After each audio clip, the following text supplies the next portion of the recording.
Ever notice how the most successful health practitioners aren't just the most knowledgeable, they're actually the ones who lead with emotional intelligence. This is what they don't teach you in medical schools or health and wellness schools, and this could be the missing piece to scaling your practice. So in today's training, I'm going to reveal to you the exact leadership and emotional intelligence frameworks that transformed my business and has helped countless health professionals step into their full potential. This is where most health professionals focus only on the clinical expertise and they overlook the mindset shift that actually is going to be attracting premium clients. So for example, Alyssa, she came to us when she was just charging $98 for her program and was making about $20K in total with all the hard work that she was putting in. She had the expertise, but she had not developed the leadership presence to basically be able to ask for higher rates. After implementing the emotional intelligence strategies that I'm about to share with you, she was able to raise her prices to $2,500 with massive reviral with her content and scale to $25K a month. So the difference isn't her knowledge, it was her ability to lead with confidence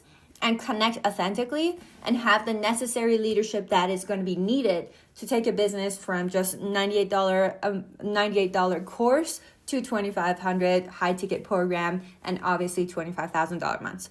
So today, I'm going to be sharing you the 3-step framework that's going to make this transformation possible. You're going to understand like the hidden leadership qualities that you need to be working on to attract those premium clients, how emotional intelligence can 10x your income, the mindset shifts that are going to help you to value yourself without feeling doubt. And this is a training that I've actually made for the people within our own community, our own students. So with that being said, go ahead and watch this Loom that was made for them. And I hope you enjoy it. If you have any questions, drop it down below and I'm more than happy to dive in deeper in the next videos. Remember to turn on the notifications and subscribe for more. And yeah, looking forward to your insights. All right, let's talk about emotional intelligence, which is the heart of leadership. Now, this might be a concept that you might be familiar with, or maybe it's the first time that you're even hearing such phrase. But in business, yes, technical skills, strategies are essential, but it's going to be your emotional intelligence, EQ, that sets you apart as a leader and an entrepreneur. Emotional intelligence quality is the ability to recognize, understand, and manage your emotions while also empathizing with and influencing other people's. So it's the backbone of a strong relationship, effective communication, and impactful decision making. Like even a lot of times when I'm hiring for different roles within our company, the most important thing that I look for is emotional intelligence. Somebody could be so good, somebody can be so skilled, somebody can know all the technical strategies, but majority of the roles do require an emotional intelligence, unless if it's like a very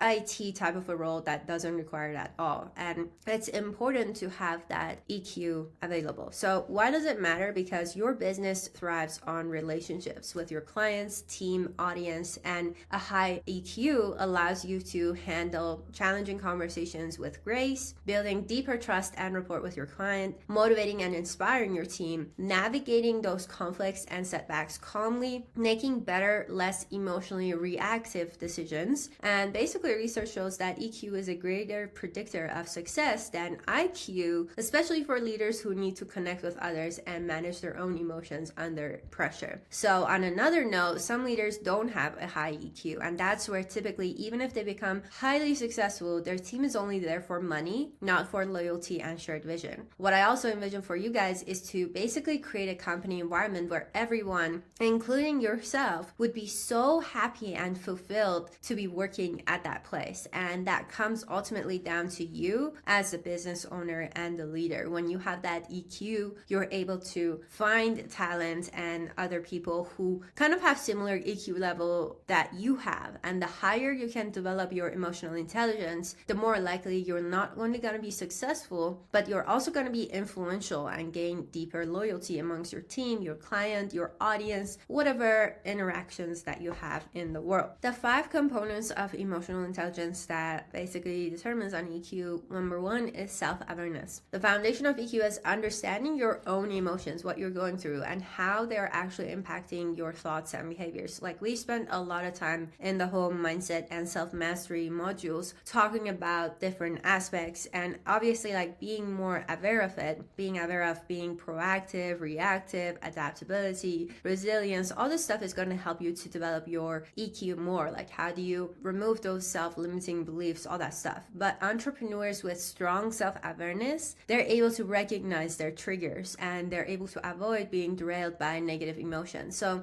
I don't expect all of you guys to come in with a high EQ. Like, this is definitely something that gets developed along the way. But the purpose of this module is to help you to understand it and to be able to help you to develop it along the way. So if you want an actionable tip for that one, you can take 5 minutes a day to reflect on your emotional state. You can ask yourself, like, what am I exactly feeling and why? It can be like a mental process that you go through, or it could be a journaling process that you go through. Typically, research shows that when you write it down, you're able to go through it faster, analyze it better. But I also do it mentally too, and it works for me. Number 2, self-regulation. This is your ability to manage your emotions and impulses, staying calm and collected even in high-pressure situations. So one thing that you could do is you can take a pause before you want to react. And if you're feeling overwhelmed, just take a few deep breaths or even step away briefly from your work to regain clarity. Talking about like going for coffee, for a walk down the street, whatever that it is to help you to just reset, regain the clarity, and go back. That is the art of self-regulation. Number 3, motivation. Entrepreneurs with high EQ are driven by a purpose that goes beyond external rewards. So they remain focused and optimistic even during tough times. And this is where you got to revisit your why that we said earlier in the modules to basically make sure that you're staying aligned with your deeper mission and use challenges as stepping stones for growth. And this might be a cheesy thing to say, maybe not, but literally guys, every challenge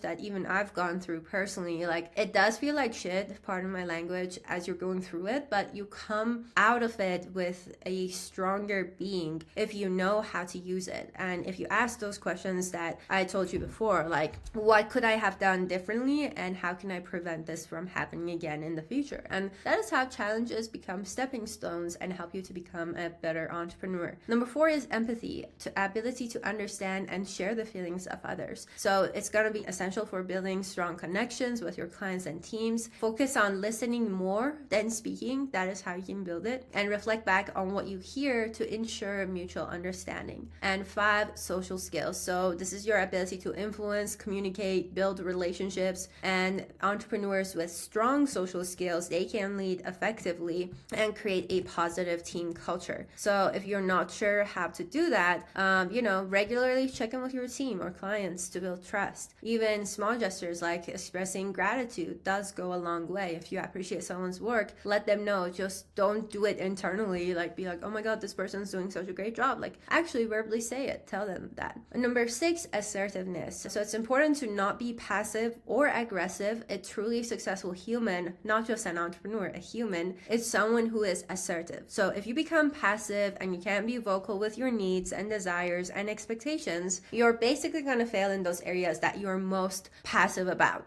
If you're more aggressive, then you're going to cause unnecessary chaos for yourself and the people that are involved with you. Being assertive means being vocal yet gentle and nice, leading with grace. For example, if someone is doing something that's disturbing you, instead of not saying anything and in return getting pissed off and being like, why are they doing this shit? Like, they already know they shouldn't be doing this. You can gently say it, and almost 99% of the time, the person receiving the feedback will change it and adjust it themselves accordingly. It's going to be a win-win situation. Just like ask them like, hey, I don't know, John, curious as to why this got done this way instead of like the regular way. You can have that communication. You don't necessarily need to be passive or aggressive. So going into EQ in action, these are practical applications for entrepreneurs. If you want to handle difficult feedback, instead of reacting defensively, listen carefully and ask questions to understand the other person's perspective, and use feedback as a tool for growth. Leading your team. Show empathy when team members face challenges, but hold them accountable. This is where you balance compassion with high standards, and this is how you build trust and high-performing team. Closing sales with emotional intelligence. When it comes to your enrollment calls, like, pay attention to those verbal and non-verbal cues that are happening behind a sales call. Empathy allows you to address the client's deeper needs and build stronger rapport, and it also allows you to see what is really going on with them, like the eye contact. And we are going to be going into that in our sales modules, that basically actively being present and listening to them is how you have that emotional intelligence. Navigating conflict, staying solution focused during disagreements instead of like blaming or looking for issues and problems. So using phrases like, let's work together to find a way forward, to de-escalate tension and foster collaboration. And as I said, like emotional intelligence isn't fixed. It's something that we develop and we work on in order to increase it. And it's a skill that you just need more practice. And here's how, practice active listening, make conscious effort to truly hear what others are saying without interrupting or planning your response. Reflect regularly, like constantly look back at your day, do meditation, do journaling, whatever that works best for you, to really process your own emotions and understand and recognize the patterns that you're having in your reactions. Seek feedback, ask your mentors and your peers how you can improve your communication or emotional responses, and invest in personal growth. So take courses, read books, listen to podcasts, or attend workshops that's focused on emotional intelligence and leadership. Now, moving on to what is the advantage of entrepreneurs with a high emotional intelligence is that they're more adaptable, they're more resilient, and they're more impactful, and they are able to build stronger relationships, inspire trust, create lasting success. And by cultivating your emotional intelligence, you're not just improving your leadership, but you're also elevating every aspect of your business. If you have any questions about this, feel free to message me in your Slack channel, ask your mentors. But yeah, I hope this was eye-opening for you.